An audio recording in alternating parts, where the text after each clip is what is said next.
नमस्कार विद्यार्थी मित्रांनो. आता ॲडमिशन प्रोसेस जवळ-जवळ संपलेलं आहे. स्पॉट राउंड फक्त बाकी आहेत. आता बरेच विद्यार्थ्यांसाठी एक मी नवीन कॉमन प्रश्न बघतोय, की विद्यार्थ्यांना अजूनही आपल्या घेतलेल्या ॲडमिशन प्रोसेसबद्दल खूप सारे डाउट आहेत. त्यांना अजूनही आपण घेतलेला डिसिजन योग्य वाटत नाही. तर आजचा विषयच असा आहे, की जो सर्वांना आवडेल, सगळ्यांच्या मनातला असेल. त्या विषयाचं काय आहे तर इंजिनिअरिंग ॲडमिशन घेतलंय, पण आता तो निर्णय योग्य आहे का? म्हणजे काय, की जर समजा मला सी-एस भेटली, तर मी कॉम्प्युटर घेऊन बरोबर केलंय का? मला इलेक्ट्रॉनिक्स भेटली, मला एन-टी-सी भेटून चांगलं झालंय का? मी सिव्हिल घेतली, मेकॅनिकल घेतली, माझे मार्क्स कमी होते, जास्त होते. ज्याही प्रकारात असू द्या. पण आता तुम्हाला ॲडमिशन मिळालंय, पण मुलांच्या मनात डाऊट हा आहे, की मी घेतलेला निर्णय योग्य आहे का? कारण की हा निर्णय घेताना काही जणांना खूप सोपा गेला, काही जणांना तिसऱ्या राउंडपर्यंत पाहिजे ते कॉलेजेस मिळत नव्हतं. काही जणांना चौथ्या राउंडला गेल्यानंतर पण कॉलेज चेंज करण्याची इच्छा होती. काही जण अजूनही सीट कन्फर्म न करता बसलेले आहेत. अशा कितीतरी गोष्टी आहेत, की ज्याच्यामुळं हा मला या सगळ्या गोष्टीचा मी ॲडमिशन प्रोसेसचा अभ्यास करताना एक गोष्ट लक्षात आली, की अजूनही मुलांना कळलेलं नाही, की आपण घेतलेला निर्णय योग्य आहे का? कॉम्प्युटर घेणारा घेतलेला खुश नाही, कारण त्याला वाटतं, की मला अमुक कॉलेजचं कॉम्प्युटर भेटलेलं आहे. पण माझ्या मित्राला दुसऱ्या टॉपच्या कॉलेजमध्ये कॉम्प्युटर ब्रांच भेटलेली आहे. म्हणजे तो त्याच्याशी कंपॅरिझन करतोय आणि ज्याला कॉम्प्युटर भेटलंय त्याला कॉलेजमुळे ते बरोबर वाटत नाही. सर्वांना वाटतं, की मला टॉपचंच कॉलेज भेटायला पाहिजे होतं, गव्हर्नमेंट कॉलेज भेटायला पाहिजे होतं.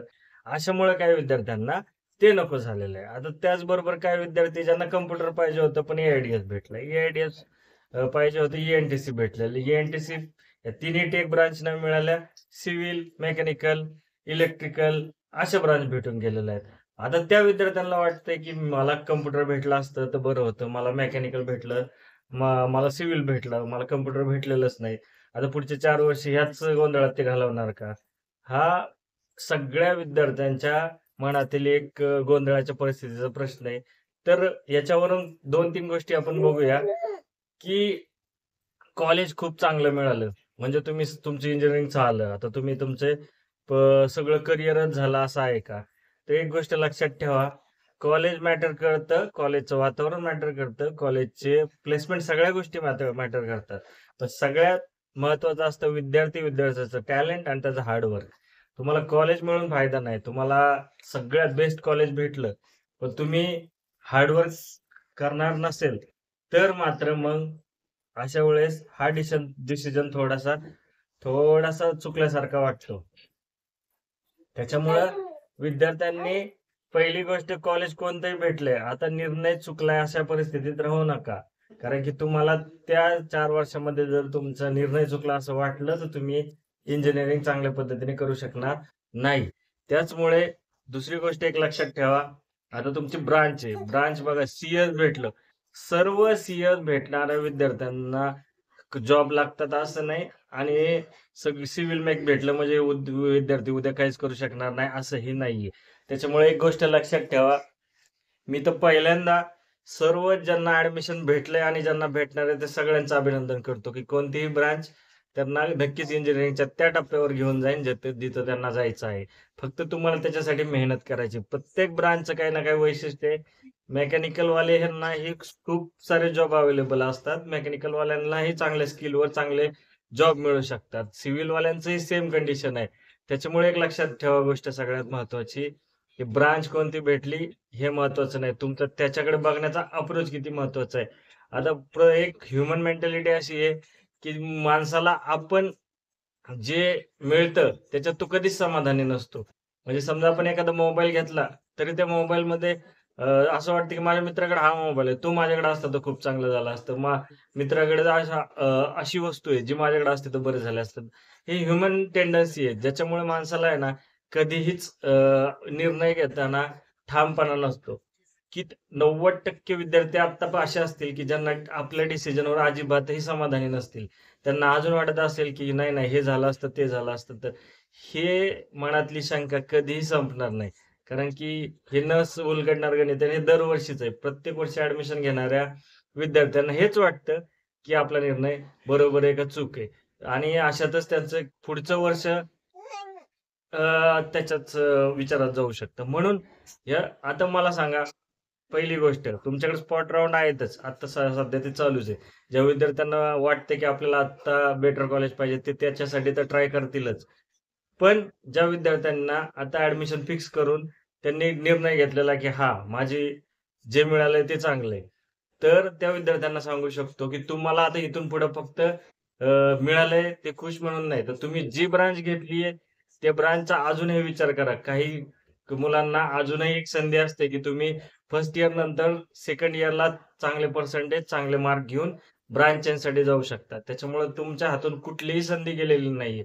तुम्ही अजूनही नाही. फक्त ज्या थोडक्या विद्यार्थ्यांना ॲडमिशन भेटलं नसेल किंवा मिळणार नाही, अशा विद्यार्थ्यांचं थोडासा प्रॉब्लेम. पण बाकी ज्यांना ॲडमिशन मिळालेलं आहे, त्या सर्वांना कोणत्या ना कोणत्या एक संधी मिळालेली आहे.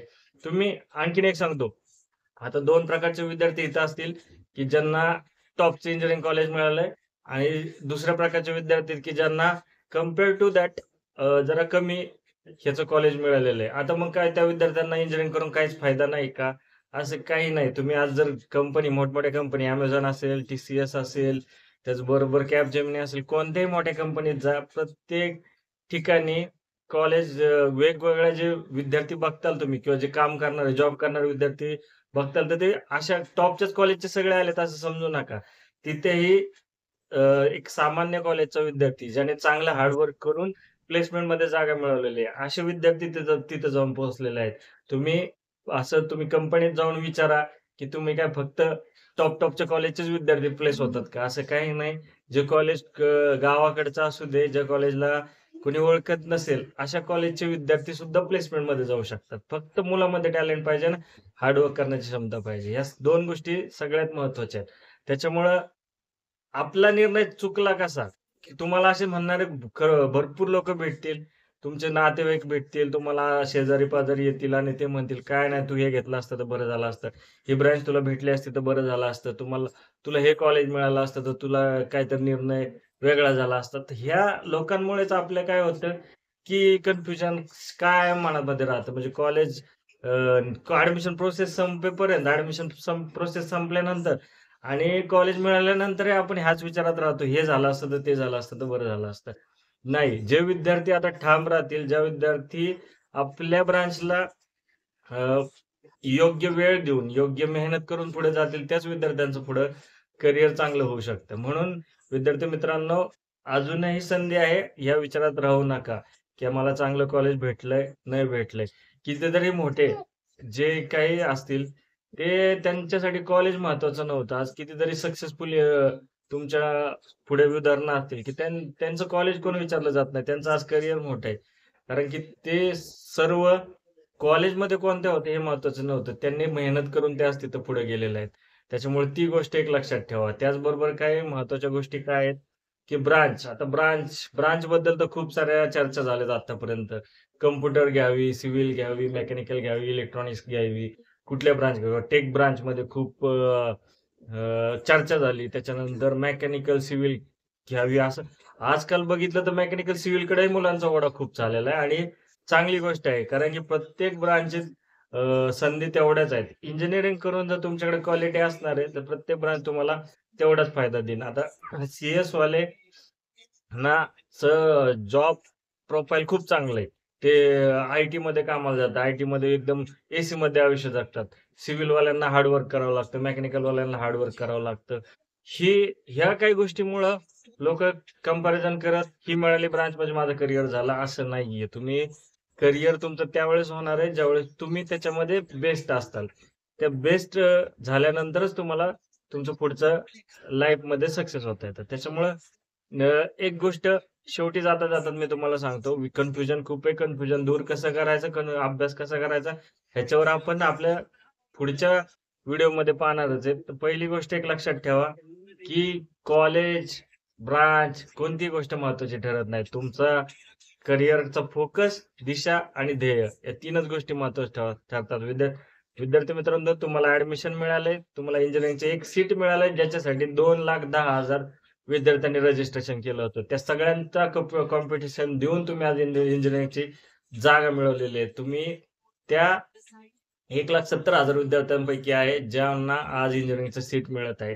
तर तुम्ही आज ते प्रूव्ह करून दाखवा, की मी उद्या ह्याच सीट मिळालेल्या सीटवर उद्या बाहेर जाऊन काहीतरी इंजिनिअरिंगमध्ये करियर करून दाखवेन. जर तुम्ही निगेटिव्ह विचार करत बसले, तर तुमच्या करियरमध्ये तोच अडथळा राहील.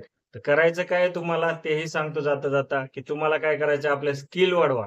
कम्युनिकेशन स्किल वाढवा, त्याच्यानंतर टेक्निकल स्किल वाढवा, कोडिंगचे क्लास लावा.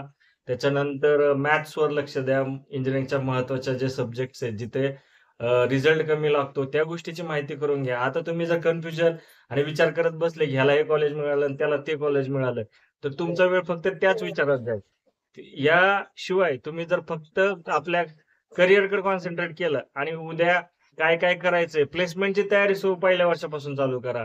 तुम्ही तुमच्या करिअरच्या प्रत्येक टप्प्याला सुरुवात इथूनच करा. तर तुम्हाला उद्या जाऊन आपला निर्णय चुकला असं वाटणार नाही आणि सगळ्यात महत्त्वाची गोष्ट, की निर्णय चुकीचा बरोबर नसतो. निर्णयाला बरोबर करणारे फक्त तुम्ही असतात. तर हा थोडासा मोटिव्हेशनल तुम्हाला थॉट वाटेल, पण असं नाहीये. तुम्ही खरंच जर ज्यावेळेस करताल आणि आणखीन एक सांगतो, संधी कधीच संपत नाही. ज्यांना मेकॅनिकल सिव्हिल भेटलंय, पण ज्यांना कॉम्प्युटर पाहिजे होतं, त्यांच्यासाठी सेकंड इयर ही संधी आहे. त्याचबरोबर ज्यांना कॉलेज चांगलं वाटत नाही, त्यांच्यासाठी पुढे संधी आहे. एम-टेक ग्रॅज्युएशन लेव्हलला जाऊन तुम्ही अजून चांगलं कॉलेज मिळवून उद्या करिअरच्या टॉपला जाऊ शकता. मी स्वतःचं उदाहरण देऊ इच्छितो. मी सुरुवात ज्यावेळेस केली, त्यावेळेस माझं कॉलेज इंजिनिअरिंगचं तेवढं जर नामांकित नव्हतं. पण ज्यानंतर मी स्वतः गेट ही एक्झाम पास झालो. त्याच्यानंतर मी एम-टेकला ॲडमिशन घेतलं. एम-टेकला ॲडमिशन घेतल्यानंतर माझं जे कॉलेज होतं ते एम-आय-टी कोथरूड होतं. जिथून मी माझं एम-टेक कंप्लीट केलं. ज्याच्यामुळं मला फ्युचरमध्ये खूप साऱ्या संधी निर्माण झाल्या. एक ऑर्डिनरी प्रवासाबरोबर ज्यावेळेस मी गेट क्वालिफाईड झाल्यानंतर मला एम-आय-टी मधून खूप साऱ्या गोष्टी शिकायला मिळाल्या आणि त्याचा परिणाम मला फ्युचरमध्ये आता सध्या झालेला आहे. त्याच्यामुळं बी-टेक कुठून होते, बी कुठून होते, त्याच्याबरोबर ते जर चांगलं नाही झालं, तर तुम्ही त्याचं एम-ई मध्ये चांगलं करून पुढे जाऊ शकता. त्याच्यामुळे प्रत्येक गोष्टीला प्रूव्ह करण्याची एक संधी प्रत्येकाला मिळते. त्याच्यामुळे तुम्ही त्याला घेता कसा पॉझिटिव्हली, या सगळ्या गोष्टीला जाता कसा, ह्याच्यावर सर्व काही डिपेंड आहे. जर तुम्ही निगेटिव्हली फक्त सगळ्या गोष्टी घेत राहिला, कन्फ्युजन करत राहिला, तर हे कन्फ्युजन तुमचं 4ही वर्षात पूर्ण होणार नाही. उद्या ज्यावेळेस जॉब करण्याची संधी मिळेल, त्यावेळेस तुम्हाला वाटेल, की ही ब्रांच माझी नव्हती. हे कॉलेजमुळे मला नुकसान झालं.